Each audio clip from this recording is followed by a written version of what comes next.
Good evening, ladies and gentlemen. Jai Hind.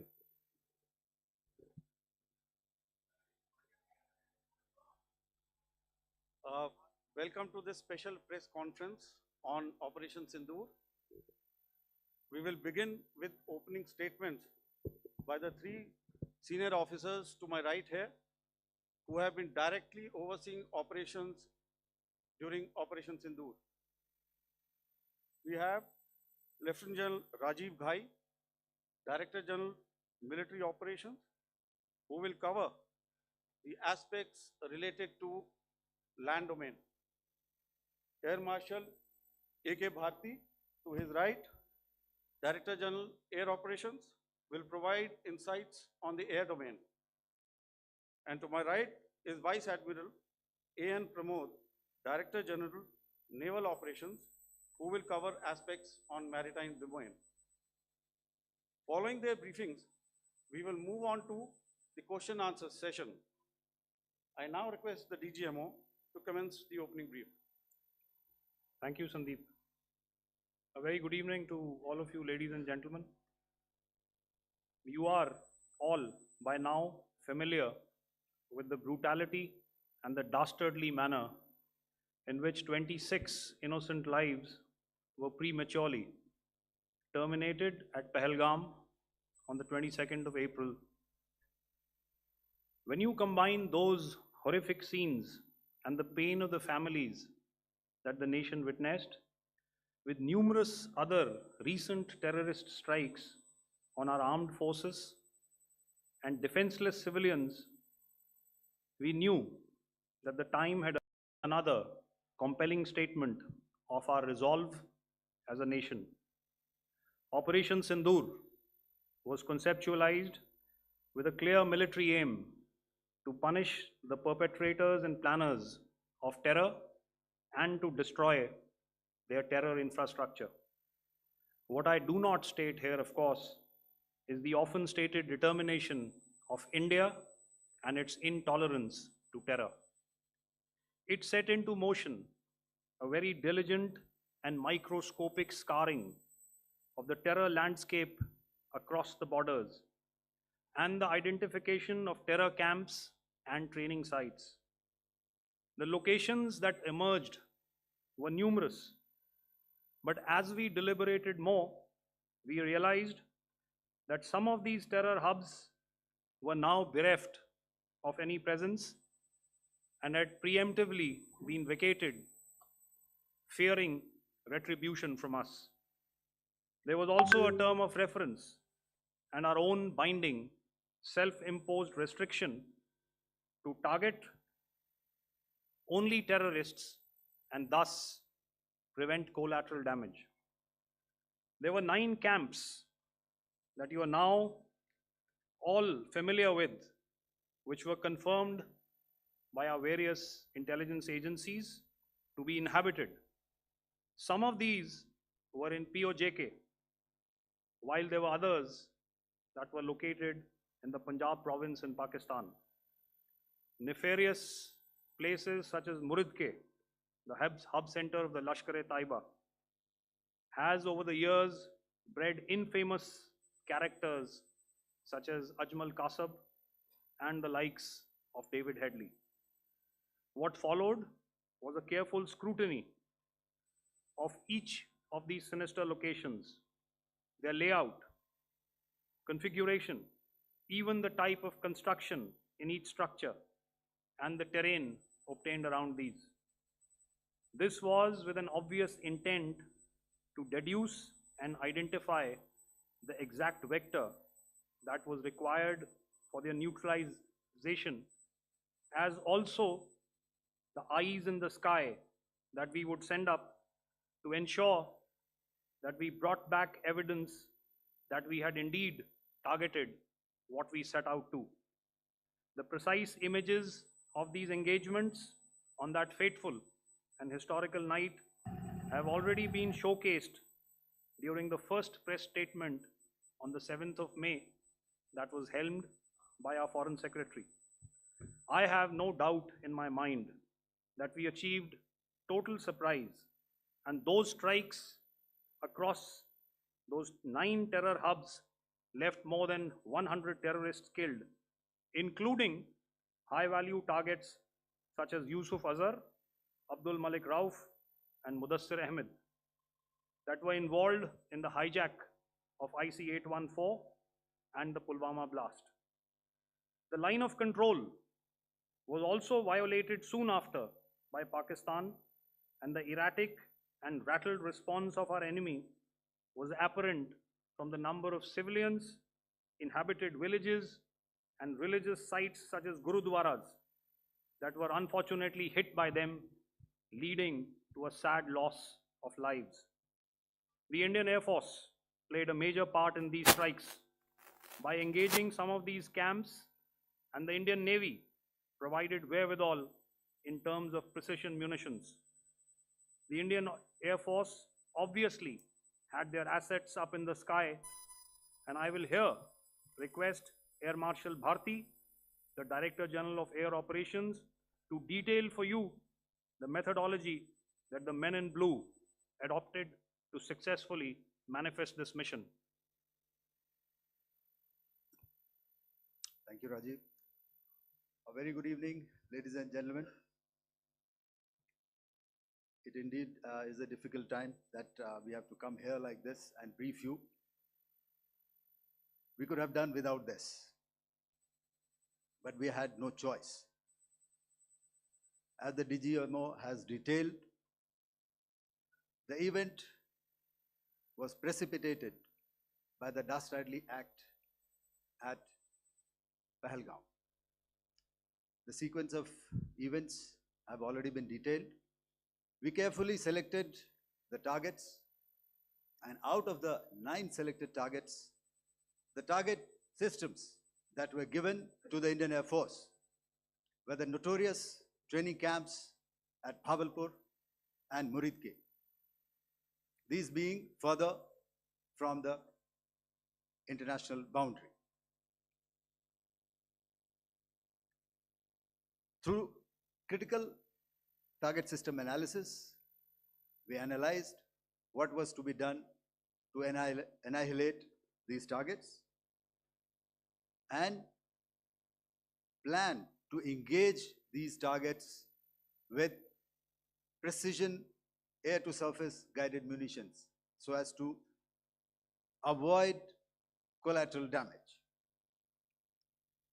The modalities of planning process I will not go through at this instant. However, what I would like to show you is the results that we achieved through our targeted airstrikes. Could I have the second slide, please?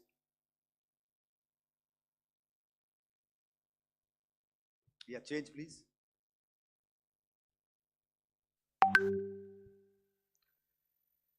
Okay.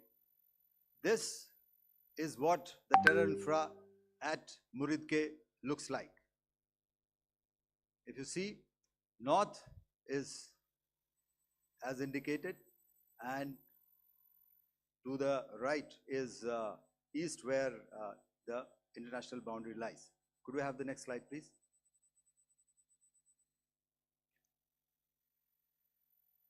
Orientating. Just go back to one slide. Okay. Please have a look at this red building, the series of buildings out here, and this empty ground. Next. Operations to detail for you The If you methodology relate, that the men in the blue empty ground is adopted here, to and you successfully see this is the manifest this first mission. weapon that is impacting. This is the impact point number Thank you, one Rajiv. on Muridke. A very good training evening. camp with It our is a precision precision-guided weapon. on early morning 7. Next, please. Keep your eyes glued for the second weapon coming in and the second impact on the selected target point. Next slide, please.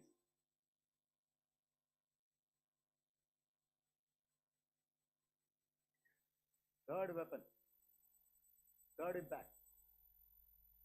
Continue. And fourth weapon, fourth impact. So through these targeted and precision targeting, we addressed the target at Muridke, which was the turning infrastructure. Can you hear me?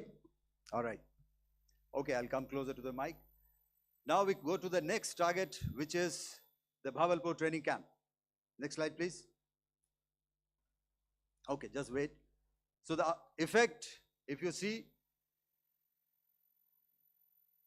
the impact point, If I can point out, this is the impact point.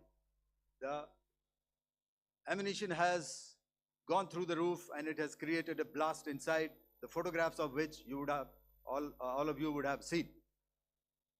And the red building, after that, there was this double-story building. It has been completely decimated by our precision targeting.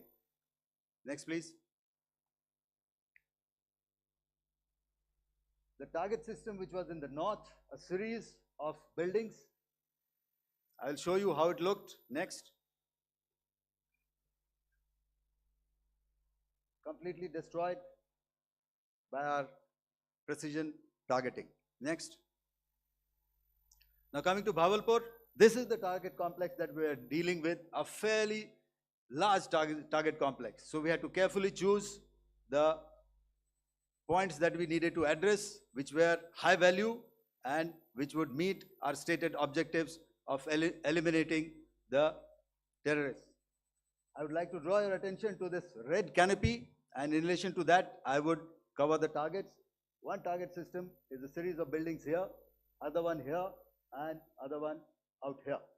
next slide, please. This is how it looked before, and this is how the building looked after the impact of the weapon. And orientation in relation to this red canopy, you can see here. Next, please. Before, next, and after. The roofs have completely collapsed. Next. This is the target system. Next. Precision targeting, and we have achieved our objectives here. Next. All right. So that was what we did on the 7th. Our objective was to address these two terrorist camps, and that we did with precision. And thereafter, we maintained a robust air defense posture, because remember, our objective was to target the terrorist and terrorist infrastructure, not any other infrastructure, not the Pakistani military, not the Pakistani any other infrastructure. So that is what we have maintained on the 7th of May. However, what we saw in the evening of 7th of May, we were saturated with a raid of Pakistani unmanned aerial vehicles and small drones. And these came in waves in our civilian areas, over our military installations, and all of them were successfully intercepted. Few of them did manage to land. However, there was not much damage that they did.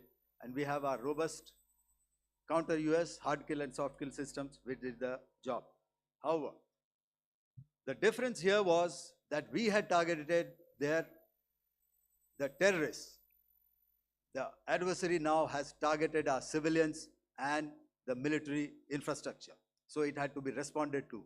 So in a quick and calibrated response, that very night, we struck their radar installations at Lahore and close to Gujranwala, the LYT installation, to indicate to him that we are ready, yet we do not want to escalate.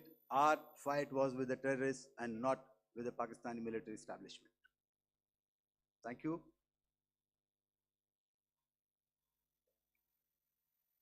Thank you, Air Marshal Bharti. So, ladies and gentlemen, he's outlined operations not only on the night of 6th and 7th of May, when Operation Sindoor commenced, but also on the subsequent night.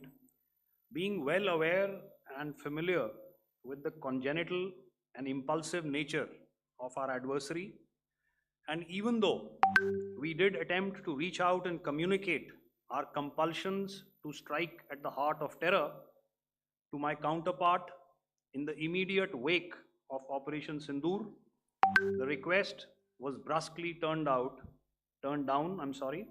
with an intimation that a severe response was inevitable and in the offing.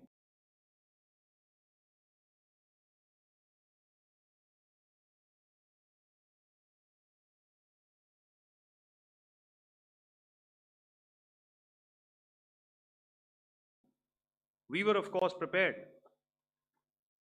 Operation and made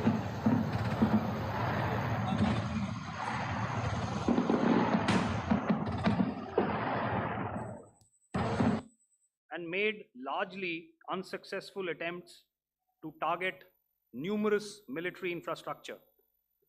Violations on the line of control by Pakistan also commenced yet again and precipitated into fierce arty engagements. The air operations on the night of 8th and 9th of May, I'll yet again request the DG Air Operations to cover.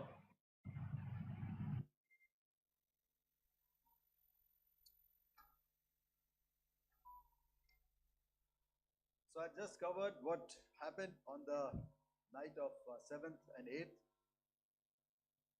What we found that on the night of 8th and 9th, starting as early as 22:30 hours, our cities had a mass raid of drones, unmanned aerial vehicles, UCAVs, starting right from Srinagar, going down right up to Nalia. It was a mass raid in waves, and it was relentless. However, we were prepared, and our air defense preparedness ensured that there is no damage on ground or to any of the intended targets that the enemy might have planned for. The difference between 7th night and 8th night was that on 7th night, he sent in his Yeha class of UAVs. However, these UAVs can go some distance, they are armed. However, on the 8th, less numbers of armed UCAVs were there or UAVs were there, and more numbers of quadcopters, maybe for surveillance or just for harassment of civilians. This continued till midnight. Our air defense preparedness ensured that there was no damage on the ground, either to the military installations or to the civilians. However, the enemy had yet again shown that he wanted to up the ante and he wanted a fight, and we were up to the task. In a measured and calibrated response, we once again targeted his military installations, which included his SAM sites at Malirkant. This also included his surveillance radar sites at Lahore and close to Gujranwala. These were suitably addressed, and thereafter his drone attacks continued even till morning, which we countered, and during the daytime there was some respite. Here I would like to bring out another aspect, what we found was that while the drone attacks were being launched from somewhere close to Lahore, enemy had allowed his civilian aircraft to also continue to fly out of Lahore. Not only his own aircraft, but international passenger aircraft, which is quite insensitive, and we had to exercise extreme caution, even at the cost of some tactical disadvantage, to ensure that there is no damage to any of the civilian aircraft. And this was also brought out in our press briefing during the day. So I will now hand over to my colleague to cover the events of 9th onwards. On land, we also undertook certain measures such as deployment of air defense and electronic warfare assets to establish an integrated grid with the Indian Air Force, and I have seen and heard some of you wax eloquent about the benefits of such an architecture when it comes to negating and combating air intrusions. We also carried out deployment to include movement of our forces in the land, sea, and air domains. The night of the 9th and the 10th of May saw similar intrusions by drones and aircrafts, and this time there was a concerted effort to target airfields and some very, very important logistic installations, albeit yet again unsuccessful and denied gallantly and efficiently, I must say, by the integrated Indian Air Force and Indian Army Air Defense. We further strengthened our deployment and also initiated some pressure points to send a very clear and unambiguous message to the other side to desist from any misadventures on land. Some of the airfields and dumps saw repeated attacks in waves from the air. All were thwarted. The Pakistan Army has reported to have lost approximately 35 to 40 personnel in artillery and small arms firing on the line of control between the 7th and the 10th of May. What the other side had probably also not reckoned with was the speedy and precise turnaround and hit back by the Indian Air Force. And I will yet again ask Air Marshal Bharti to speak about these significant and game-changing strikes. I will thereafter request Vice Admiral Pramod, my colleague and Director General of Naval Operations, to tell us about some very telling naval maneuvers in the Arabian Sea that exerted pressure on the night of 9th and 10th of May. Over to you, sir. Commencing about 2000 hours, that is 8 p.m. local time, on 8th of May, several Pakistani unmanned aerial systems, drones, combat vehicles attacked multiple IF bases. These included Jammu, Udhampur, Pathankot, Amritsar, Bhatinda, Nal, Dalhousie, Thois, Jaisalmer, Uttarlai, Falodi, Nalia. These were almost simultaneous and they came in waves. All our AD guns and other systems were waiting for them.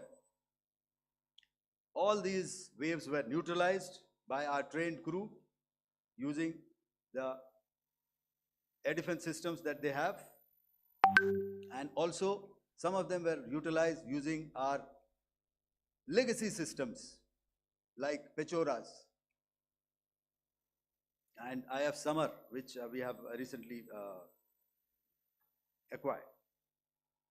And some were neutralized by the Garud snipers. There was no damage on ground from these incursions and these mass raids, if I could call them, from the Pakistani side. However, following these relentless attacks on our air bases, on our forward positions, and on our civilian targets, this was time to convey some message to our adversaries. And therefore, a decision was taken to strike where it would hurt. And towards that, in a swift, coordinated, calibrated attack, we struck his air bases, command centers, military infrastructure, air defense systems across the entire Western Front. The bases we struck includes Chaklala, Rafiki, and mind you, Chaklala is Islamabad. Rahim Yar Khan, Sakar, sending a clear message that aggression will not be tolerated. This was followed by strikes at Sargoda, Bholari, Jacobabad.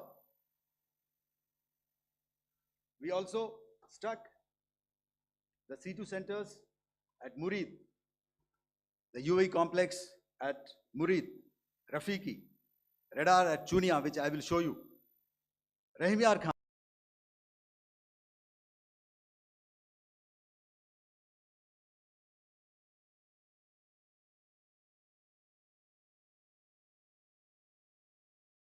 Airfield and the unmanned combat aerial vehicle hangar at Sakar.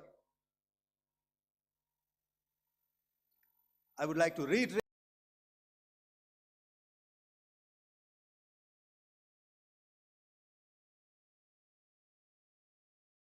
here that we have the capability to target every system at these bases and more.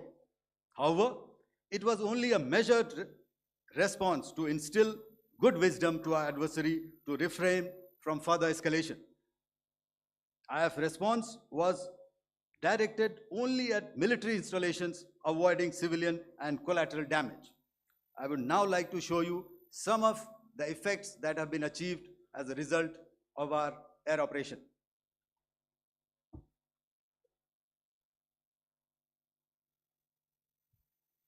Here is the Pasroor air defense system, if you could see. Zoomed up view, this is the radar mounted on a high tower. And after the strike,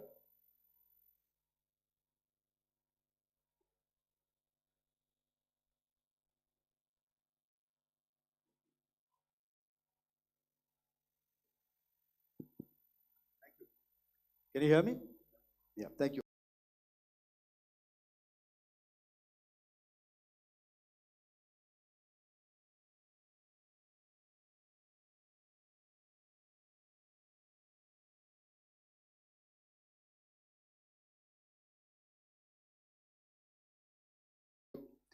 And after the strike, this is what has happened. This radar has been taken out, completely burnt.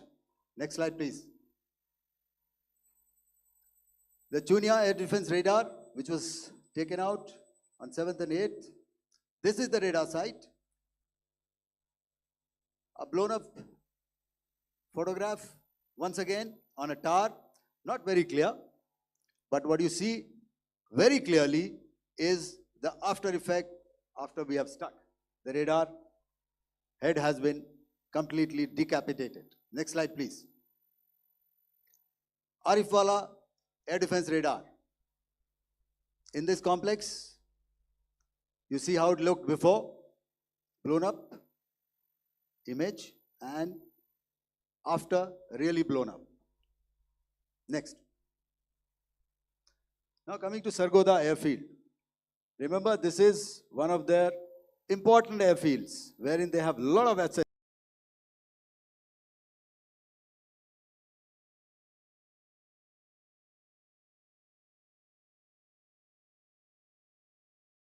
F-16s, other assets which they keep getting, training institutes.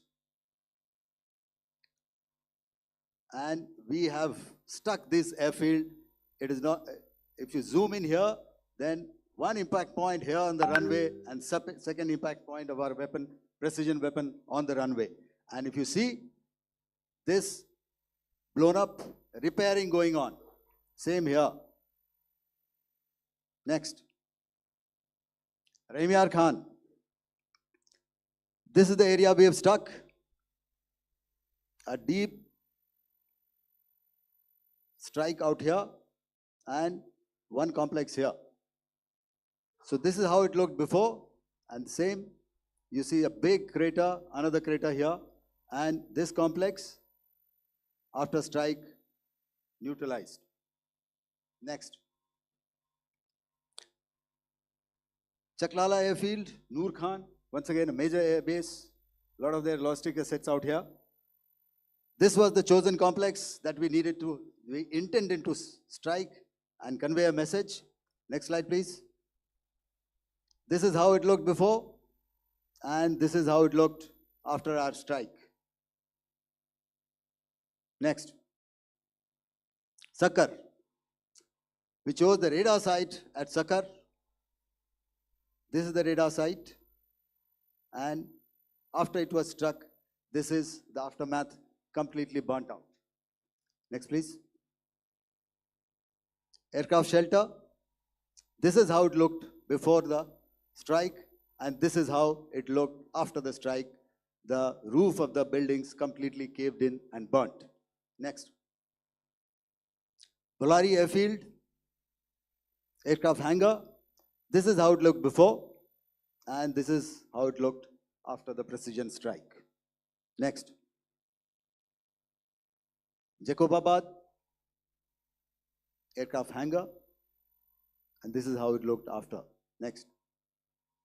So what I'm trying to convey here, ladies and gentlemen, is to start with, our fight was neither with the Pakistani military nor with anybody else who's there on the other side. Our fight was with the terrorists. We neutralized the terrorists that we selected to be neutralized, and thereafter, we only maintained the air defense posture.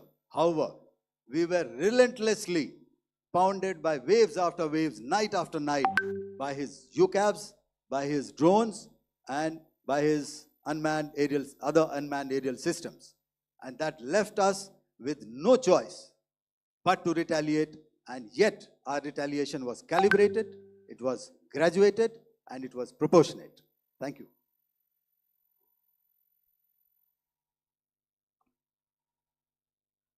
Good evening, ladies and gentlemen. In the aftermath of the cowardly attacks on innocent tourists at Pahalgam in Jammu and Kashmir by Pakistani-sponsored terrorists on 22nd April, the Indian Navy's Carrier Battle Group, surface forces, submarines, and aviation assets were immediately deployed at sea with full combat readiness in concert with the Joint Operation Plan of the Indian Defence Forces. You may be aware that we tested and refined tactics and procedures at sea during multiple weapon firings in the Arabian Sea within 96 hours of the terrorist attack. The aim was to revalidate our crew, armament, equipment, and platform readiness to deliver various ordnance on selected targets precisely. Thereafter, our forces remained forward deployed in the Northern Arabian Sea in a dissuasive and deterrent posture with full readiness and capacity to strike select targets at sea and on land, including Karachi at time of our choosing. The forward deployment of the Indian Navy compelled Pakistani naval and air units to be in a defensive posture, mostly inside harbors or very close to the coast, which we monitored continuously. The Indian Navy maintained seamless maritime domain awareness throughout the duration and was entirely aware of the location and movement of Pakistani units. In effect, we had and continue to have good battle space transparency using our maritime domain awareness grid. As you are aware, our response has been measured, proportionate, non-escalatory, and responsible from day one. Accordingly, the calibrated approach considered all options, including the ability of the Indian Navy for offensive action from and at sea. As part of this escalation control mechanism, The application of force by the Navy was planned in a synchronized manner in coordination with the Army and Air Force, the highlight being teams from the three services working closely in an integrated manner. Along with the kinetic actions by the Indian Army and Indian Air Force, the overwhelming operational edge of Indian Navy at sea contributed towards Pakistan's urgent request for a ceasefire yesterday.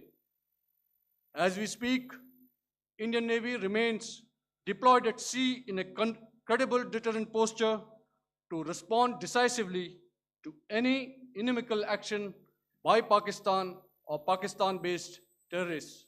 Thank you. Samno Varna, Jai Hind. Now I'll hand over to Director General Military Operations for further proceedings. Ladies and gentlemen, on the 10th of May, in the morning, even as we were getting into a huddle to wargame the events of the previous night, a routine exercise, I received a message on hotline from my counterpart in Pakistan seeking my willingness to communicate.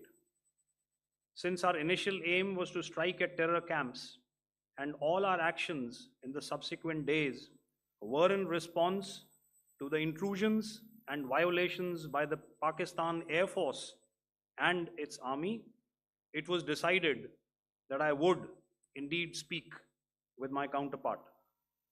You are already aware, I've seen it being covered on national television, that my communication with the Pak DGMO was conducted at 15:35 hours yesterday and resulted in cessation of cross-border firing and air intrusions by either side with effect from 1700 hours 10th of May, after he proposed that we cease hostilities. We also decided to further speak on the 12th of May, that's tomorrow, at 1200 hours, to discuss the modalities that would enable the longevity of this understanding. However, disappointingly, and must I add, expectedly, it took only a couple of hours for the Pakistan Army to violate these arrangements.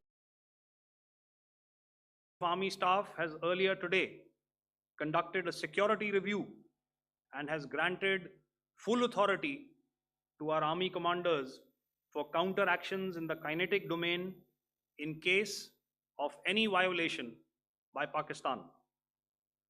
In the end, I pay my solemn homage to my 5 fallen colleagues and brothers from the armed forces and civilians who have tragically lost their lives in Operation Sindoor. Our hearts go out to the bereaved families, and we express our solidarity to them in this lifetime and beyond, at this grave juncture in their lives. Their sacrifices shall always be remembered and spoken of in glowing terms by a grateful nation. We have thus far, ladies and gentlemen, exercised, and my colleague Pramod highlighted this, immense restraint, and our actions have been focused, measured, and non-escalatory. However, any threat to the sovereignty, territorial integrity, and safety of our citizens will be met with decisive force. Jai Hind. Okay, ladies and gentlemen, we are now open for questions. All right, now since I would not know all of you, I would expect you to please raise the placard or your hand, and once I indicate, I expect you to please give out your name and the media group that you belong to. Keep your questions short so that we can take as many questions as possible. Also, ladies and gentlemen, kindly bear in mind that confidential aspects may not be answered by the 3 DGMOs. Right. Uh, I got a lot of hands here. Let me start from the left. Left foot always in front when we start marching. So here we have to the left, okay, yeah, 238.